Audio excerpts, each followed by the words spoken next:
La famille Vladimir Poutine, c'est le patron. Il a tout compris. C'est le boss dans l'échiquier. Pendant ce temps, Antonio Guterres, l'ami des Sions, a osé déclarer lors du sommet des BRICS, qui est déjà terminé, que le système financier mondial est obsolète, inefficace et injuste. Il a raison.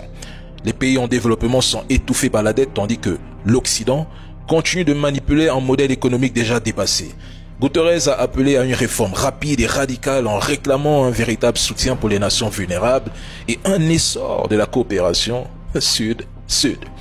Les gars, les BRICS représentent l'avenir, qu'on le veuille ou non, contrairement à ceux qui s'accrochent à l'idée d'un monde meilleur sous l'euro, le dollar ou le franc CFA, cette monnaie coloniale maintenue par certains des gens africains corrompus et vassaux.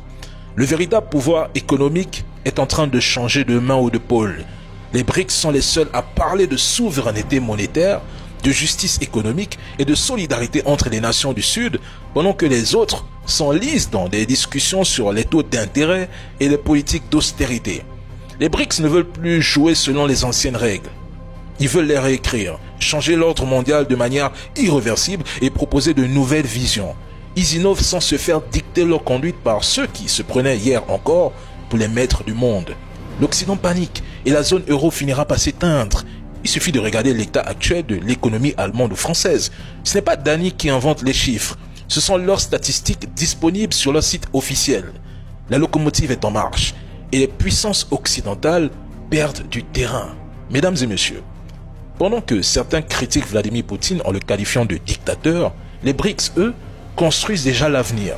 Croyez-vous que l'Occident pourra suivre le rythme? Impossible, car le vent tourne et désormais, il souffle en direction du sud.